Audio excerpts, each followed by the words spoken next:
क्या आप जानते हैं कि थाईलैंड के स्वच्छ समुद्र तटों, प्राचीन मंदिरों और विदेशी दृश्यों के पीछे रहस्य और जिज्ञासा से घिरी एक दुनिया छिपी हुई है। पाप की भूमि के रूप में जाना जाने वाला थाईलैंड ऐसे रहस्यों को उजागर करता है।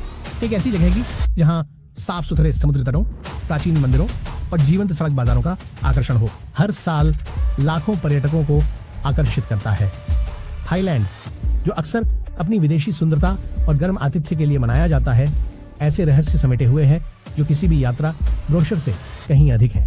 लेकिन इसके शांति और सुंदरता की छवि से परे देश जीवंत नाइट लाइफ की पेशकश करता है, जो पार्टियों और मौज मस्ती से भरपूर है और उन लोगों के लिए एकदम सही है जो अपनी छुट्टियों के दौरान रोमांच और उत्तेजना की तलाश कर रहे हैं। हालांकि थाई जीवन के कुछ पहलुओं को पर्यटक ब्रोशर में शायद ही उजागर किया जाता है।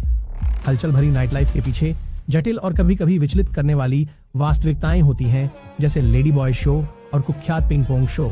इस वीडियो में हम इन रत्नों में से कुछ की खोज करेंगे, जिसकी शुरुआत फुकेट से करेंगे, जो थाई द्वीपों में सबसे बड़ा है।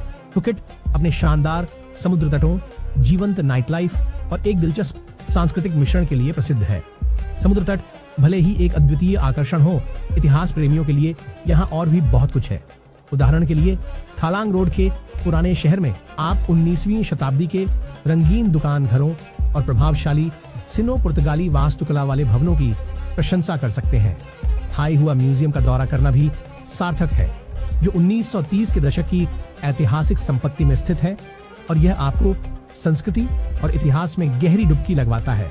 फुकेट, जो लोग समुद्र तट के प्रति इतना उत्सुक नहीं है, उनके लिए शहर में खोजने के लिए कहानियों का एक समृद्ध ताना बाना है। हमारी यात्रा को जारी रखते हुए हम कोह फिफी द्वीप समूह पहुंचते हैं, जो फिल्म द बीच के सेट के रूप में प्रसिद्ध है। यहाँ शब्द लगभग अनावश्यक हैं। कल्पना करें कि क्रिस्टल जैसी साफ पानी, सफेद रेत और शानदार चूना पत्थर की चट्टानें हैं। हाँ, यह स्क्रीन पर जितना खूबसूरत दिखता है, उतना ही अद्वितीय है। यदि आपके पास परिष्कृत स्वाद है और आप एक शानदार अनुभव की तलाश में हैं, तो कोह समुई आपका सबसे अच्छा गंतव्य है। थाईलैंड, जो थाईलैंड की खाड़ी का हिस्सा है, अपने लहराते नारियल के पेड़ों, शानदार रिसोर्ट्स और जीवंत पार्टियों के लिए प्रसिद्ध है। कोह सामुई का उष्णकटिबंधीय आकर्षण निर्विवाद है और यह द्वीप प्राकृतिक सुंदरता से भरपूर है। और सबसे अच्छी बात, यहाँ की लग्जरी भी आश्चर्यजनक रूप से किफायती हो सकती है। थाईलैंड, जो ग्लोब की दूसरी ओर स्थित है, सिर्फ एक साधारण समय क्षेत्र परिवर्तन से कहीं अधिक का वादा करता है। यहाँ आप एक अलग भाषा, जीवंत रंग, विदेशी सुगंध, गहरी धार्मिक भक्ति और अनोखी परंपराएं पाएंगे, तत्व जो एक सच्चा सांस्कृतिक सदमा पैदा कर सकते हैं। एक लोकप्रिय पर्यटन स्थलों में से एक होने के बावजूद यह उम्मीद न करें कि हर कोई अंग्रेजी बोलेगा, जिससे आपकी यात्रा के दौरान कुछ भाषा बाधाएं हो सकती हैं। अकेले थाई व्यंजन ही एक अनदेखी आकर्षण है। शानदार समुद्र तटों पर एक दिन बिताने के बाद एक ऐसी डिनर का आनंद लेने जैसा कुछ नहीं है, जो मीठे, नमकीन, खट्टे, कड़वे और निश्चित रूप से तीखे स्वाद का सही संतुलन प्रदान करता है। लेकिन सावधान रहें, जब हम तीखा कहते हैं तो इसका मतलब वाकई बहुत तीखा होता है। क्या आप इसे आजमाना चाहेंगे? पैड थाई, थाईलैंड का प्रतिष्ठित व्यंजन, पतले लंबे चावल के नूडल्स का एक स्वादिष्ट संयोजन है, जिसे गरम वॉक में तलकर तैयार किया जाता है। इस व्यंजन को बीन स्प्राउट्स, झींगा, अंडे और प्याज जैसे सामग्रियों से समृद्ध किया जाता है और इसे सोया सॉस, चीनी और मिर्च के साथ स्वादिष्ट बनाया जाता है। उनके लिए जो अधिक साहसी स्वादों का अनुभव करना पसंद करते हैं, थाईलैंड में कीड़े जैसे झींगुर, टिड्डे और अन्य कीड़ों के साथ व्यंजन भी मिलते हैं। और विशाल बीटल्स, ये चीजें कुरकुरी और हल्की नमकीन परोसी जाती हैं, जिससे विदेशी पाक अनुभव चाहने वाले कई आगंतुकों के लिए एक आकर्षक आकर्षण बन जाती है। सनुक का विचार, जिसे आनंद और मजे की खोज के रूप में अनुवादित किया जा सकता है, कार्यस्थल पर भी गंभीरता से लिया जाता है। थाईलैंड अपने स्वादिष्ट खाने और आध्यात्मिक शांति से लेकर आर्थिक समृद्धि, समृद्ध संस्कृति और सुंदर समुद्र तटों तक इस उच्च भावना को बनाए रखने के अनगिनत कारण प्रदान करता है। इसमें कोई आश्चर्य नहीं है कि इसे मुस्कानों की भूमि के रूप में जाना जाता है। अब थाईलैंड के एक कम चर्चित पहलू की ओर बढ़ते हुए हम एक संवेदनशील विषय पर पहुंचते हैं, जो स्थानीय अधिकारियों को चिंतित करता है: वेश्यावृत्ति।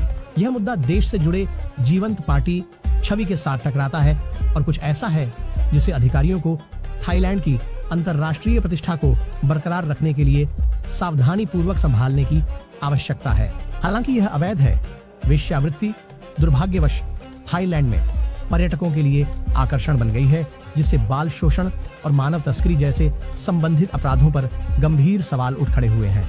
हर दिन सभी लिंगों के पर्यटक पटपोंग जाते हैं, जो बैंकॉक के एक मोहल्ले में अपने जीवंत नाइट लाइफ के लिए जाना जाता है। लोग अक्सर सोचते हैं कि यह प्रथा कैसे जारी रहती है जब यह स्पष्ट रूप से निषिद्ध है। इसका स्पष्टीकरण थाईलैंड के इतिहास में गहराई से जुड़ा हुआ है। थाईलैंड में वेश्यावृत्ति की ऐतिहासिक जड़ें कम से कम 6 सदियों पुरानी हैं, जिसे सबसे पहले चीनी यात्री महवान ने लगभग 1430 में दस्तावेज किया था। यह एक सामान्य और नियंत्रित प्रथा थी अयुत्थाया के साम्राज्य के दौरान, जो 1351 से 1767 तक चला। उस समय यह गतिविधि केवल कानूनी नहीं थी, इसे औपचारिक रूप से करके अंतर्गत रखा गया था और वेश्यालय राज्य द्वारा संचालित किए जाते थे। साल 1908 में वेश्यालयों को नियमित करने के लिए विशिष्ट कानून लागू किए गए, जिनके तहत इन्हें पंजीकृत करना और संस्थानों के बाहरी भाग में स्पष्ट रूप से दी जाने वाली सेवाओं का संकेत देना आवश्यक था। इस जटिल इतिहास से यह समझ में आता है कि वर्तमान प्रतिबंधों के बावजूद यह प्रथा क्यों बनी हुई है। ये जानना रोचक है कि पहले नियामक प्रयासों के लगभग 1 सदी बाद थाईलैंड के पुराने मनोरंजन स्थलों की चमक अब भी बरकरार है। हालांकि पुराने संकेतों को बड़े आधुनिक होर्डिंग्स ने बदल दिया है। वियतनाम युद्ध के दौरान थाईलैंड की अंतर्राष्ट्रीय प्रतिष्ठा सेक्स पर्यटन के गंतव्य के रूप में तब मजबूत हुई जब अमेरिकी सैनिक अपने अवकाश के समय देश में मनोरंजन के लिए आते थे।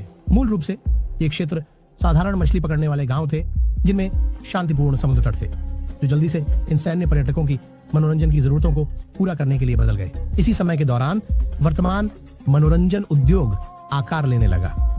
1960 के दशक में वेश्यावृत्ति को विधिवत समाप्त करने के लिए कानून के माध्यम से जुर्माना और कारावास की सजा शुरू की गई। बाद में कानून का विस्तार किया गया ताकि ग्राहकों को अपराधी करार दिया जा सके और इस उद्योग से जुड़े मुद्दों जैसे बंधुआ मजदूरी को संबोधित किया जा सके। कानून में इन बदलावों ने इस उद्योग के संचालन में महत्वपूर्ण विकास को चिह्नित किया। हालांकि यह प्रथा विभिन्न रूपों में जारी है। वर्तमान में कुछ प्रतिष्ठान आमतौर पर मसाज पार्लर, रिसेप्शन सेवाएं और एंटरटेनमेंट बार के नाम से जाने जाते हैं, लेकिन वास्तव में वे सिर्फ मुखौटे हैं जिनके पीछे काफी राजनीतिक समर्थन है। एक उल्लेखनीय मामला था थेविट कमोलविसिट का, जिन्हें इस अंडरग्राउंड उद्योग के गॉडफादर 2003 में उन्होंने 10 सालों में राजनेताओं और पुलिस अधिकारियों को 15 लाख पाउंड से अधिक की रिश्वत देने की बात कबूल की, ताकि उन्होंने बनाए रखा। बैंकॉक से लगभग 140 किलोमीटर दूर स्थित पटाया उसकी अवैध गतिविधियों का केंद्र बना हुआ है।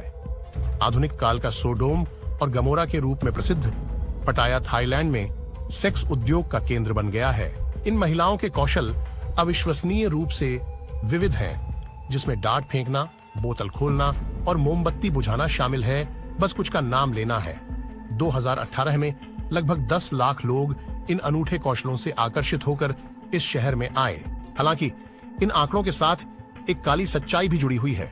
यह रिपोर्ट्स हैं कि कई पर्यटक, जो अक्सर वृद्ध, तलाकशुदा या विधवा होते हैं, देश की यात्रा के दौरान अपनी जान ले लेते हैं। इनमें से कई लोग प्यार और साथी की तलाश में होते हैं, अक्सर इसमें पैसा निवेश करते हैं, लेकिन अंत में स्थानीय महिलाओं द्वारा ठगे जाते हैं, जिसके परिणाम स्वरूप उनकी वित्तीय संसाधनों का नुकसान होता है। कुछ लोगों के लिए भ्रम इतने गहरे होते हैं कि वे एक दुखद अंत का विकल्प चुनते हैं। जहां तक लेडी बॉय की बात है, वे बेहद लोकप्रिय हैं।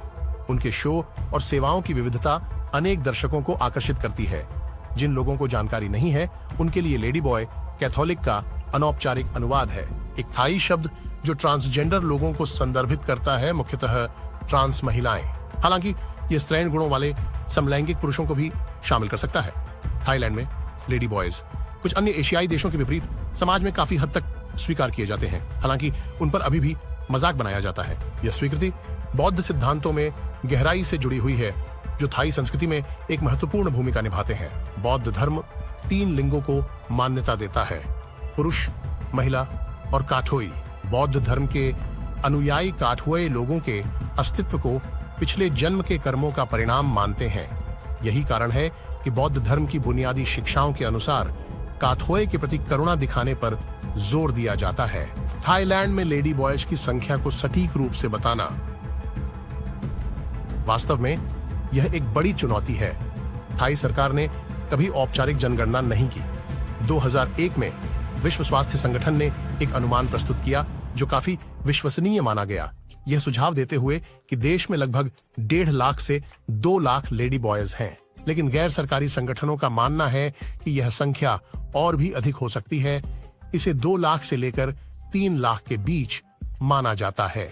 सन 2004 में चुलालोंगकोर्न विश्वविद्यालय के एक विद्वान ने अनुमान लगाया था कि थाईलैंड में लगभग 28 लाख सेक्स वर्कर्स हैं, जिसे बहुत से लोगों ने बढ़ा चढ़ाकर माना।